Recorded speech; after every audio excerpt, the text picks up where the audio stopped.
You're listening to the Nightlight Radio Network. This is Dr. Zohara Hieronimus, co-host of 21st Century Radio. We are happy to present this rebroadcast of our show on Nightlight. Enjoy. Which of us thinks of the snow or wind, the rain, as akin, as being of consciousness? Most native traditions worldwide, and inner esoteric traditions as well, regard weather as an expression of spirit.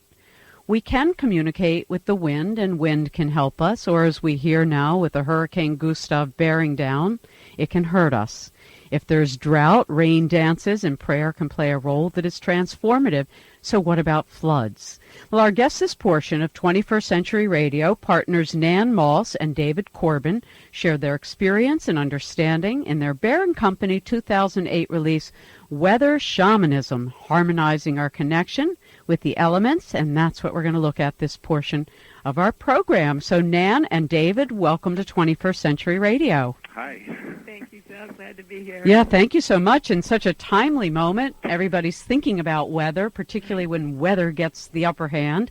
How did you two get into this entire subject of weather shamanism? Well, at the time that we actually got into this particular subject, we'd already been practicing shamanism for about a decade, and we were teaching, and it was a rather surprise visit from a spirit of weather and a compassionate tongue lashing that I from received the weather itself. That, really turned me around on this. Well, when you say that you were practicing shamanism already for a decade, describe to our audience who might not be familiar with all that and what it entails and means. Give us, if you could, a sort of short explanation of it. Yeah, sure. Shamanism really is it's considered one of the oldest spiritual forms in the world. There's evidence of it dating back 20 or 30,000 years, probably goes back longer than that. And it's really a worldview that looks at everything as being alive, everything as consciousness. And the shaman, who existed all over the world, and every culture that there was has always had shamans. The shaman was the one who worked on behalf of the community to go and communicate with that aliveness that is everything, and that's what they call the spirit of something, is that aspect of it that's alive. To communicate with the spirit of things, of nature and of other forces, to bring healing, to bring help for the community. Can you describe how you, as a practitioner of shamanism, or historically the shamans in any sacred society, how they come into rapport with that spirit? Yeah. There's many ways in various cultures. What we work with here is the concept of core shamanism, which is the basic elements of shamanism that are the same all over the world. And the way that we work, and the way that many cultures all over the world work, is the shaman goes into an altered state of consciousness. And at that point, people say, well, you must be doing drugs, but that's not really what it's about. It's usually, most of the cultures around the world use the drum, the sound of repetitive drum beat, to enter an altered state of consciousness, and to do what we refer to as the shamanic journey, which is to travel out of their body into the world of the spirits. When people dream at night, for those who have never experienced astral travel, or they may not have had this sort of practice of coming into rapport with spirit in all other living matter, how would you describe it to somebody who hasn't had that experience? At least they don't think they have, but I believe everybody has. So maybe you could give us a common example of what that kind of rapport is like for an average person. Yeah, this is, certainly dreams are a very strong element of that. We all experience these things in dreams. And also, from childhood, almost all children, probably all children, we all probably remember as a child having imaginary friends, an imaginary playmate that we would talk to. I certainly have a very clear memory of that. And what we are taught as we grow up is that these things are just your imagination. Right, exactly. And so our culture loses touch with that capacity. It's like losing a muscle Right, because we don't absolutely. use it anymore of how to actually not only hear but listen. Speak, if you would, for a moment relative to shamanism and listening, because often in our culture we're also busy talking. Even when you listen to somebody, half the time you're not listening to them, you're thinking about how you want to respond. But it seems to me that shamanism has so much to do with becoming quiet enough to hear. Oh, absolutely. Yeah. It's about listening. It's also about expanding your awareness in many different ways, as many as you can. You know, listening and looking and feeling and intuiting. And The bottom line of all of this work, we always talk about this at workshops, is to pay attention. Right. If we're not, most of us are not paying attention. We're listening to, iPods and To the noise of it all. and the noise of it all. Yeah. And yet, if you just slow down for even a minute to pay attention, you'll hear the weather. Right. You'll hear what's going on. You'll feel something going on. You'll feel what that day feels like or that moment feels like in a way that most people today just have no concept of.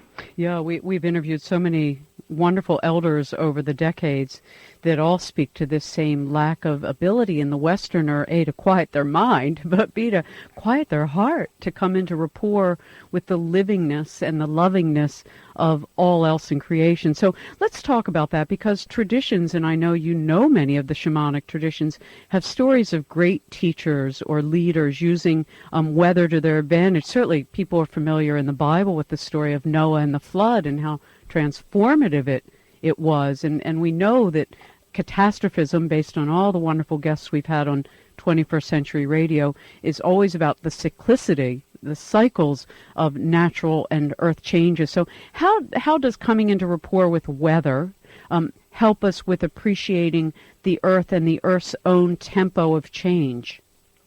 Oh, wow, yeah, that's a real big one because, just again, paying attention to the rhythm of weather and paying attention to the seasons as they change and the subtleties of that change as they're happening. And just, knowing that all of that is connected all over the world. The weather that happens here is connected to what's happening, 20 miles from here and 50 miles from here and thousands of miles from here. You really get that sense when you really pay attention and you really have that connection with weather. You get that sense of it all being one big system. Mm-hmm. Well, like the God body. Go ahead.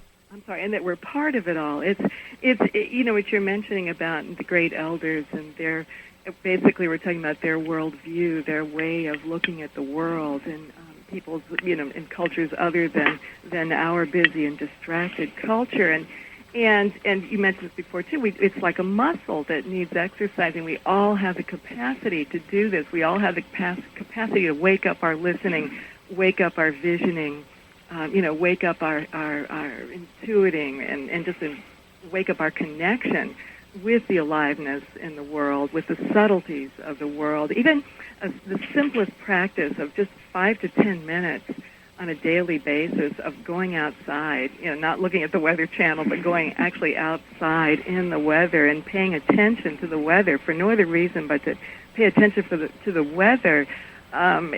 People have experienced great leaps and bounds in their abilities to relate and to. Well, and I think one of the lovely things about your Bear and Company 2008 release, Weather Shamanism, Harmonizing Our Connection with the Elements, is that you share individual practitioners who are on this journey of coming into rapport with nature.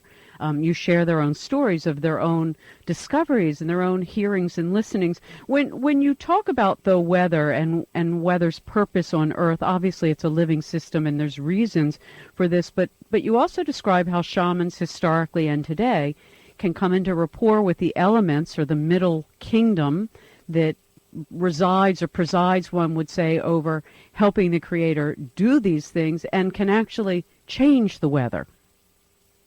Yes. Yes, well, it's more like influencing the weather. And you have to keep in mind that these shamans from these other traditions were born and raised in traditions that understood the reality of this. They didn't have the unlearning that we have. even so, it all begins with relationship, with relating to the weather, and relating to the weather and the elements, the forces, the spirits of weather, as a good friend, if you will. And then you have some influence. It's our understanding that you cannot make the weather do anything. Well, that makes sense. Right, you can ask. Right. You can put in your request. There's a funny story. You know, I don't know if you know Greg Braden, but he shared a very funny story on one of my, I think it was my national program, Future Talk, and he was telling us about this elaborate, rain ceremony he thought he was going to with a shaman, a medicine man, and they went for a long, long walk up into the mountains, and it took 3 hours, and Greg expected, a very elaborate ceremony, and simply this medicine man went and he stood in his circle and he turned in the 4 directions and he gave thanks to the Great Spirit, and then he said, now let's go get lunch. And Greg said to him, but wait a second, where's all the ritual? And he said, look, this is how you pray for something. He said, I don't pray for rain out of the absence of rain. I pray rain. Like, thank you, Creator, for giving us rain. And he told him that he imagines the wetness, he feels the wetness, he smells the rain, all that comes with it tactily and sensually. And so he gives thanks to the Creator for having already brought the rain. Right. How does that fit into the way you work? Oh, it fits in perfectly. Well, there's a relationship and there's a knowing. There's gratitude, there's honoring. From the very beginning, I guess our word for it would be honoring. From the very beginning, our helping spirits would advise us, honor the weather, honor the weather. And things happen when you honor. You're honoring, you're showing respect. It really sets up a very special field between you and that which you are honoring. So go ahead. Another aspect of all of that also, which all of these things have many levels, and right. relating and to weather as spirits and all of that is one aspect of it. The other aspect of it that we work with very strongly is the effect of changing your own inner state. Right, your inner weathers, your right. weather barometer. Am I stormy because I have anger, or am I, a calm seas today because I'm really sitting in my heart?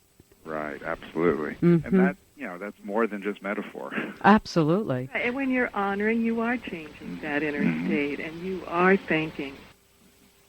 Yeah, when you're relating as a friend to spirits of the weather, then you are also changing your inner state.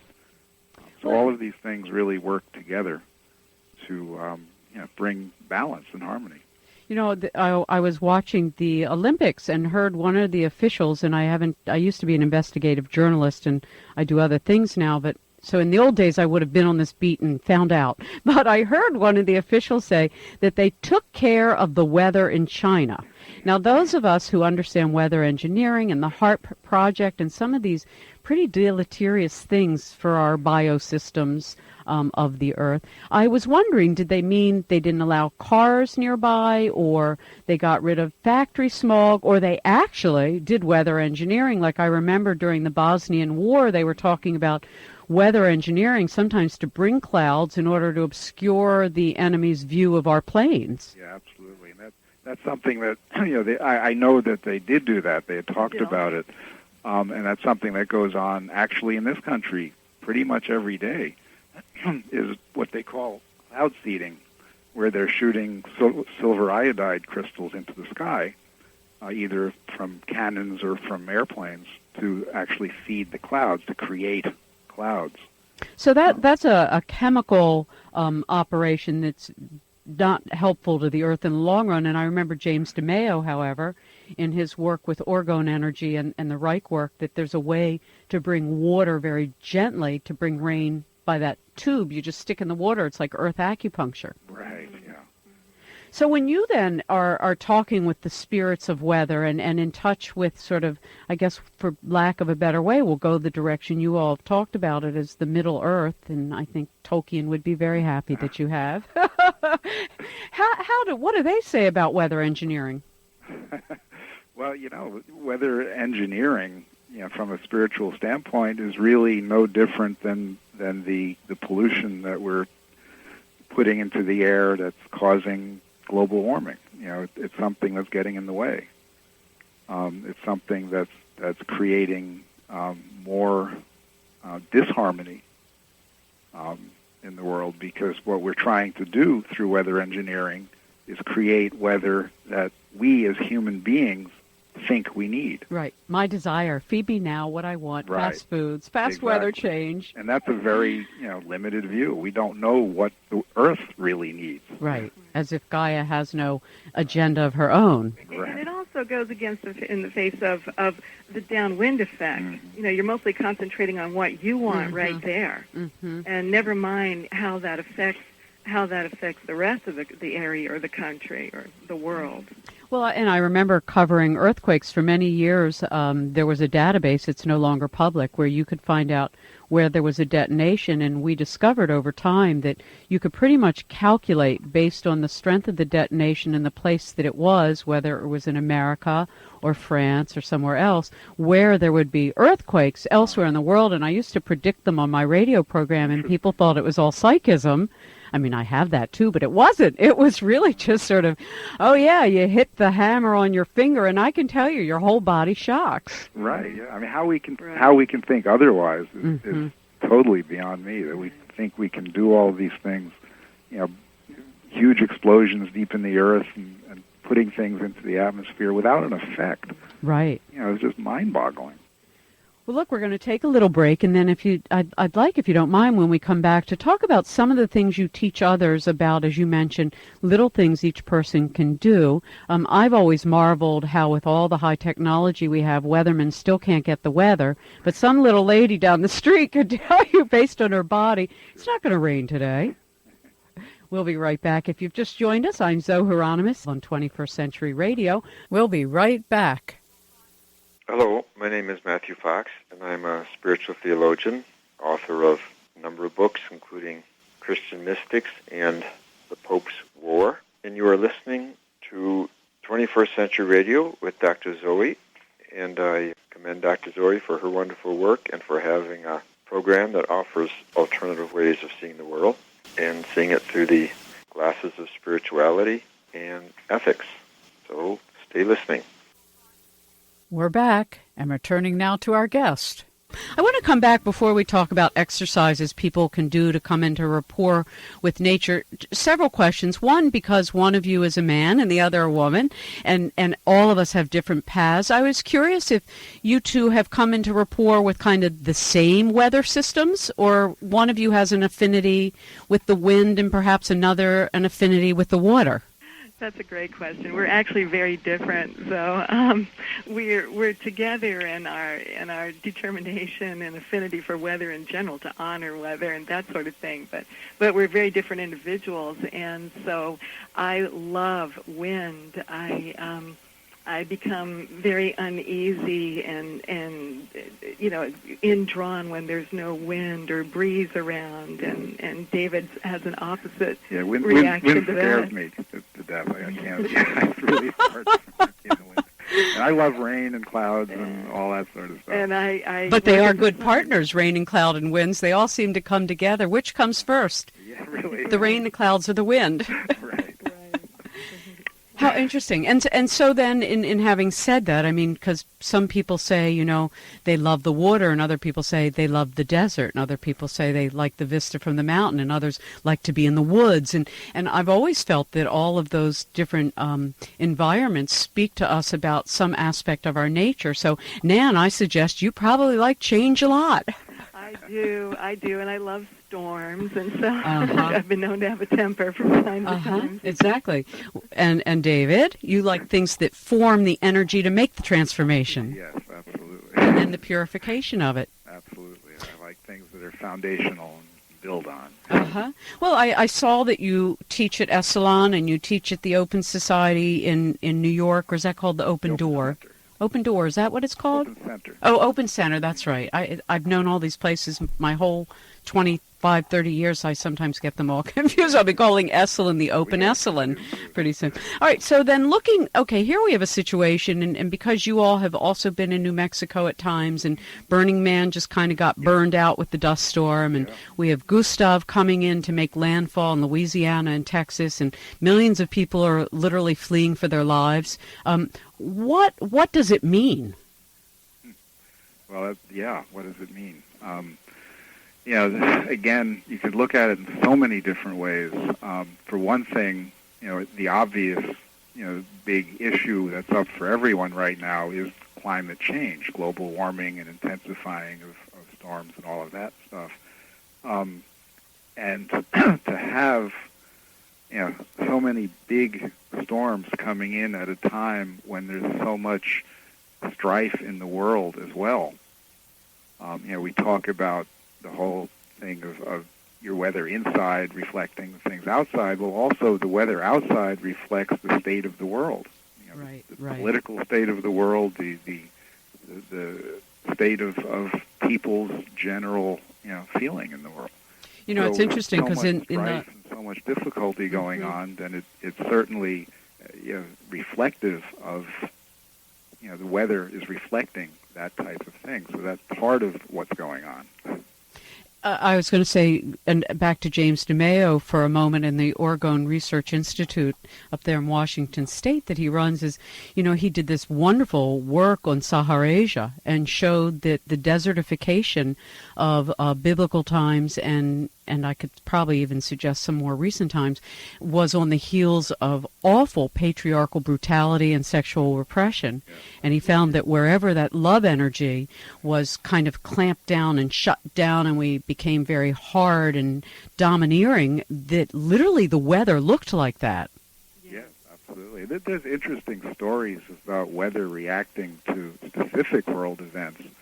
And in fact, one of the scientific origins of weather modification, of the cloud seeding, is that they discovered that after major battles, particularly in the Civil War, there would be torrential rains. Mm-hmm.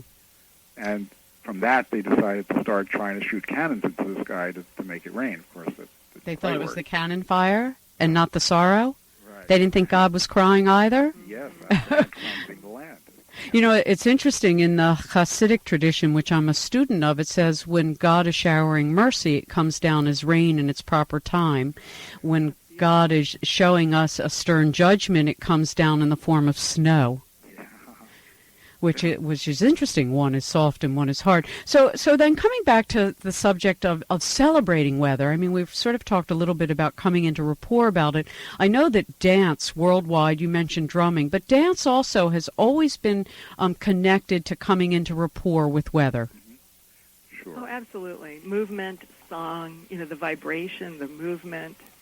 Absolutely. Yeah. And also, we work with in the book, we talk about the concept of weather dancing, which is really more metaphorical of the sense of dancing with the spirits of weather, of flowing and aligning yourself, having yourself become the state of harmony that we need in the atmosphere. And truly, that's dancing with the weather, and that can be manifested physically in dance, because when you're dancing physically, you're also bringing yourself into harmony.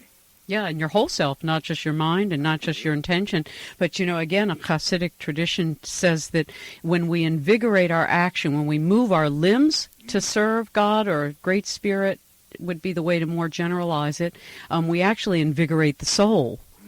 And so that the two, the body and the soul, are celebrating together. I have just a question that I'm sure some people in my audience, once in a while they go, oh, God, there goes Zoe again. And her guest and Dr. Bob, they're all always out on this kind of weird edge, which is becoming very popular, interesting. I'm expecting for there soon to be a reality show, Shamans Unite, Shamans competition of who can talk to God the biggest. Anyway, how has this work affected you in your lives and from wherever it is you come? It's been unbelievably enriching for my life. It's been a path that I yearned for and didn't know that I was yearning for it. It's been a very strong way for me to be able to serve harmony in our world, to serve others. It's been a joyful path. It's brought me face to face with the concept of and the ideal of becoming fully human. Of really recognizing who I am, who we are, as humans, our co-creative power, and the responsibility that brings. That's an important word, and I like the fact that you talk about humility so much, because I think in all sacred societies it's understood that without humility you can't do this kind of work either safely or responsibly. Absolutely. Yes. Absolutely. Very definitely. And a big part of this whole work has to do with ethics.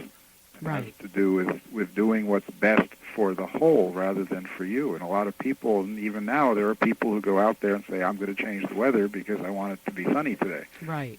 And, that is not humility. That's, Right, that's arrogance. Right. That's called supreme selfishness, and we're all familiar with it. I want it now and give it to me when I want it. Actually, now is not soon enough. Somebody said that to me. We Westerners, now is not soon enough. Instant gratification, that's what it was. The joke was instant gratifiers, now is not soon enough. So then in looking at what you teach and your purpose in doing this walk and what you think you're called to, what are you called to about this work? I mean, why this? There's so many ways we can help people transform. Yeah, well, one thing is that this is the importance goes very, very deep, not only in transforming ourselves, but, look at the state of the world at the moment. It's really about helping, on one level, the environment, avoid catastrophe of global warming and all of that.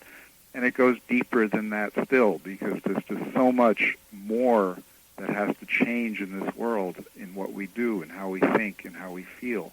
And by really coming into relationship, by understanding that everything is alive, it really, it makes it very difficult to harm something. Right.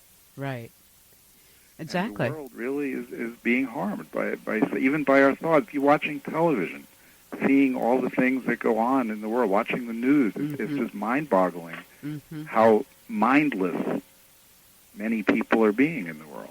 And how desensitized your whole autonomic nervous system really becomes. I mean, I've often said to people, we see more murder and horrible things on television than any human will likely ever see in a lifetime. Yes. Ever, even come into contact with. Absolutely. And it's one I don't watch anymore, but for 10 years I covered the news every day of the week, 3 and 5 hours a day on air, and I really discovered the darkness, and it just broke my heart. And then I had this great return to God, and how wonderful! Like, thank you, world, for showing me that there's just such beauty in it. When you then do this work, has there ever been a time where you've been in active dialogue, conversation, rapport with weather, where you got frightened of something?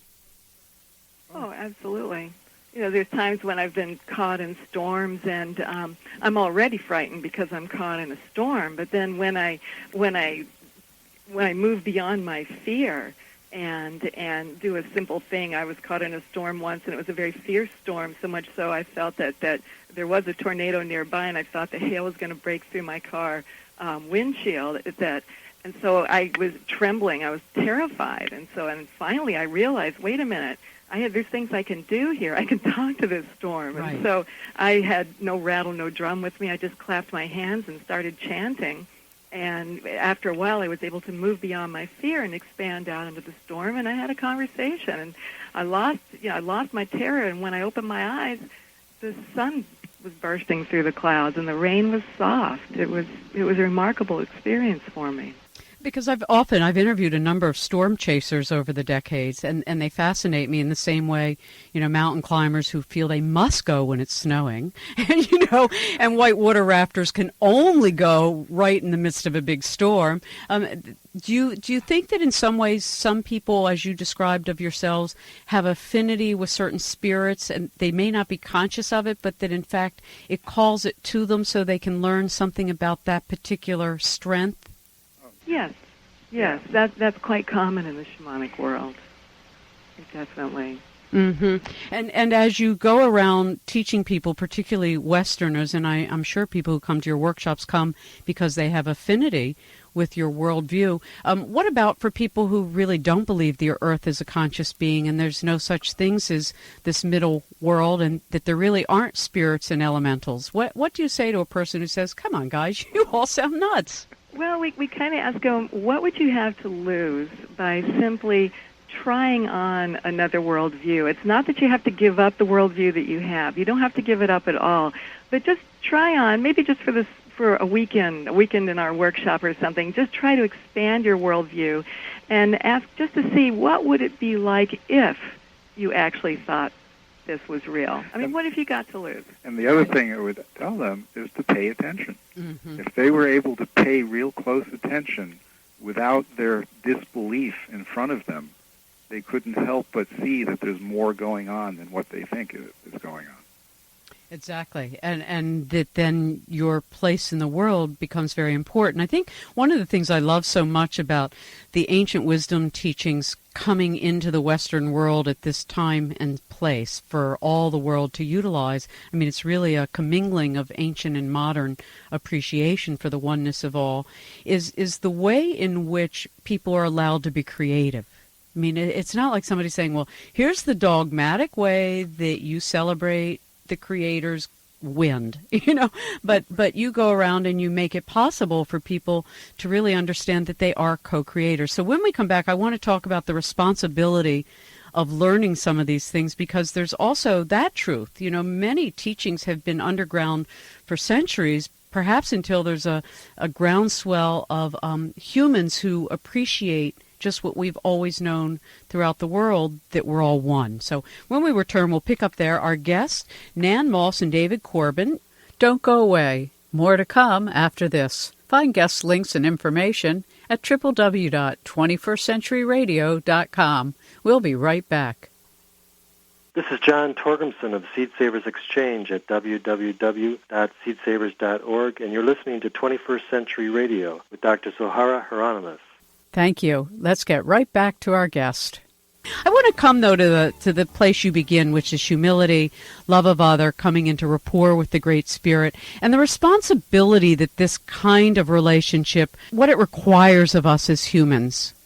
It requires just that, responsibility, the need for us to really know why we're doing things, know what our motives are. Because when you do work this way, and when you work in relationship with spirits, there is power that comes of that. And power is like electricity, and can be used for good, it can be used for harm.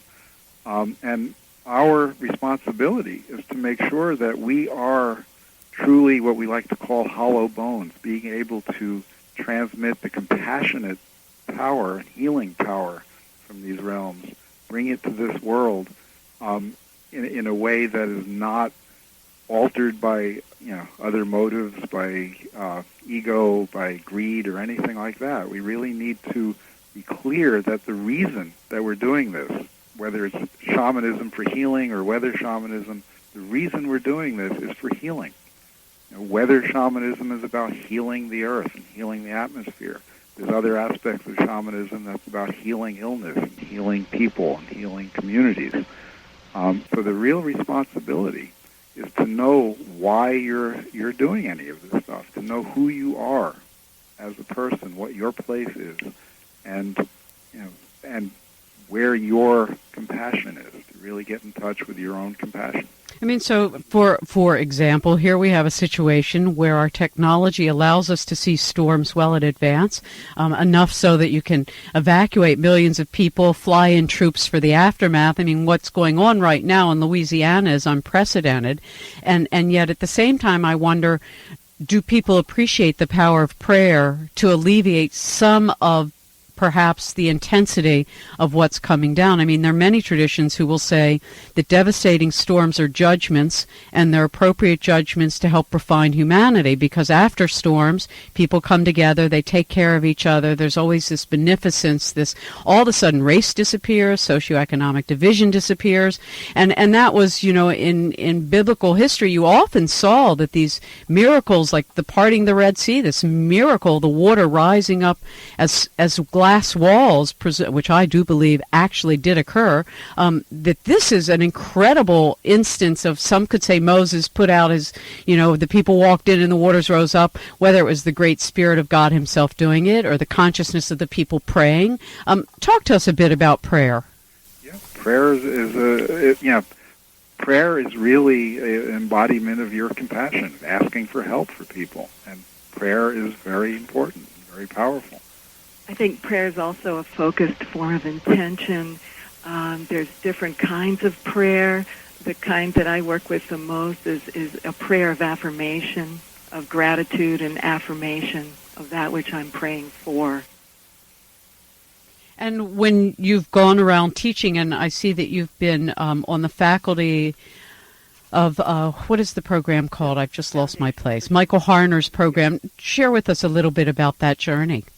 Yeah, the Foundation for Shamanic Studies is an organization that Michael Harner, an anthropologist, founded. And it really is dedicated to preserving and reawakening shamanic knowledge in the world for the purpose, again, of relieving pain and suffering, of bringing healing wherever it is needed.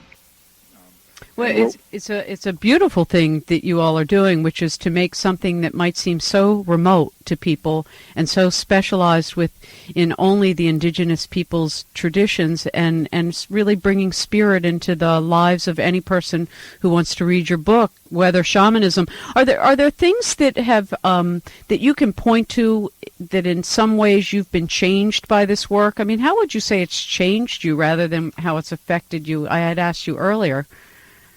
In a very simple way, the simplest way, it's changed my attitude. It's changed. It's made me a lot more mindful of my thoughts and my responses. You know, in our culture, where it's very easy, we habitually curse the weather. We feel like we're entitled to complain about the weather, about another rainy day, and we do that whether we need the rain or not. That happens all too often. So it's a very beginning. It's made me a lot more mindful and a lot more appreciative, and also it's helped me to honor the differences. Maybe I'm not so fond of a rainy day after 6 of them, but it's still something that needs to be honored. It's not all about me and my wants. Yeah, and for me, I grew up in New York City, which was a place where the weather was something that you didn't really pay a whole lot of attention to. It was either cold or not. Exactly. Either it was okay to walk all those blocks, or you hailed a cab or got in the subway. Absolutely. So, really doing this work has, opened up a whole new world. And I see that you all live in Maine. Yeah. And on a port. Yeah, we're right on the end of a peninsula. So we're surrounded on essentially 3 sides by water. Well, you don't know this, but I spend a good part of every week on the water, on a river here in Maryland, which I felt that I had to do. After doing 10 years of current events, I literally had to find water. I was so desperate for water, I would have done anything to get there. And went into silence for about a year after all that noise of talk and opinion and my own voice. I couldn't even listen to my own voice, strangely enough. And I have found now I just adore. I mean, I can't be away now from the water for very long. Yeah, I know the feeling. Water is very healing. And water is such an integral part of us and of the world, and of course the weather. It's all around us. Well, can I pass on to you a little shamanic ritual of my own? Sure. And this is, I too believe in alchemy and in the capacity of all humans to really heal the earth and our planetary consciousness to come to unity. So this is what I saw one day when I was meditating June 21st, 2001. I realized that solar prayer is very vertical, very masculine. Sun up, sun down, we pray, we thank God, we praise God, whatever, in traditions worldwide. So I thought, what would a more feminine form of praise and prayer look like? And I realized it would be very horizontal. And so I had this experience of the tide. And so when the tide came up closest and highest, I would go down to the water and I would simply whisper into the water, I love you. And I did this every high tide for, a couple of weeks, twice a day, comes in, goes out.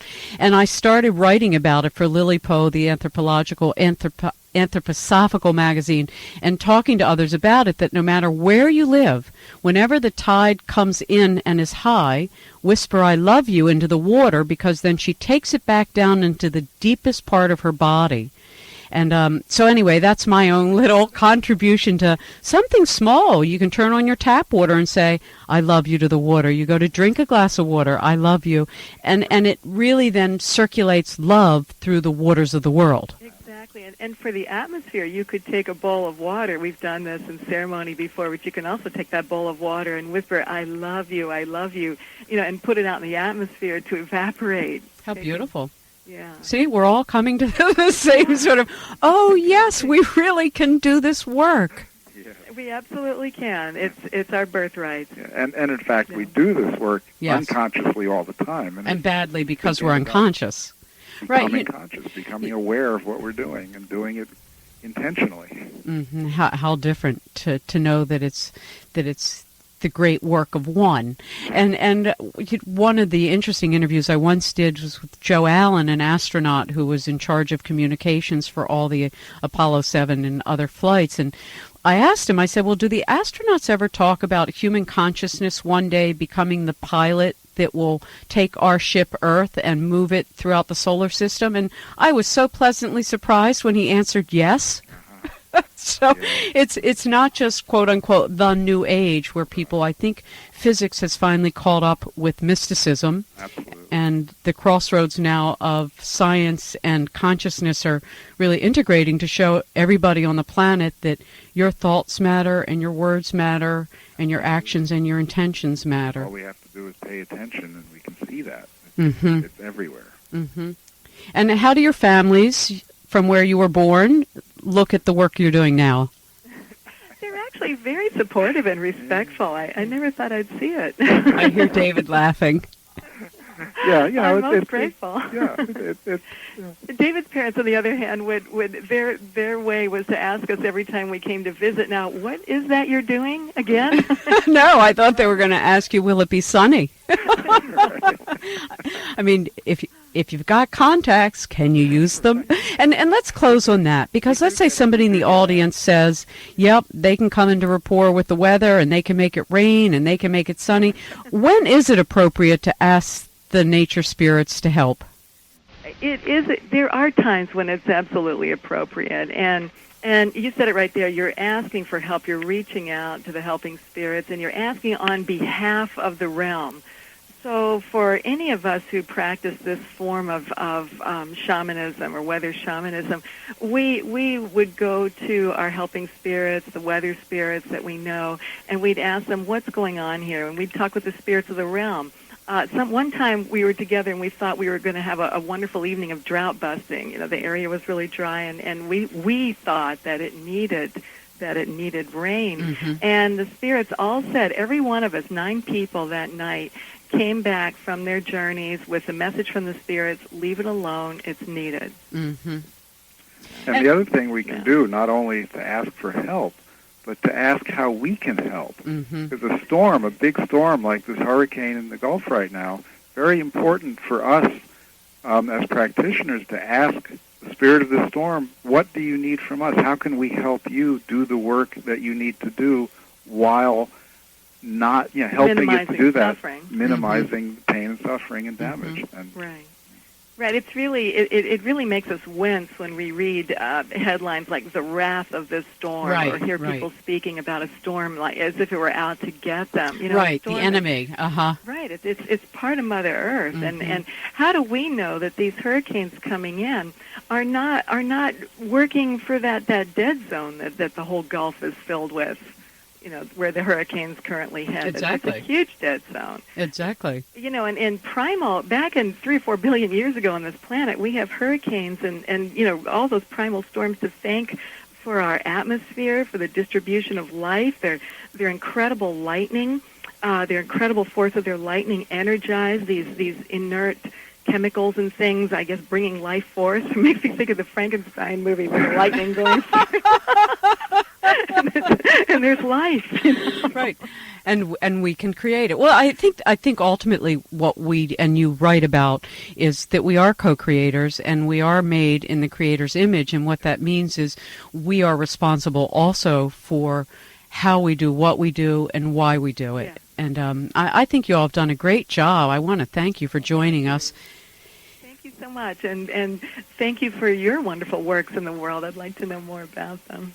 Well, we'll start with weather shamanism as a close for this hour, but follow up with Nan Moss and David Corbin after the program at www.shamanscircle, that's SHAMANS circle.com. You can order their book, Weather Shamanism, at either Amazon.com, or you can order it from Bear & Company, 1-800-246-8648. Thank you all for listening to 21st Century Radio. Stay tuned for more. 21st Century Radio is produced by Hieronimus and Company. Our executive producer and research assistant is Lara Kortner. Our engineer is A.Y. Warshaw. I'm Dr. Zohara Hieronimus, and we hope you've enjoyed the show.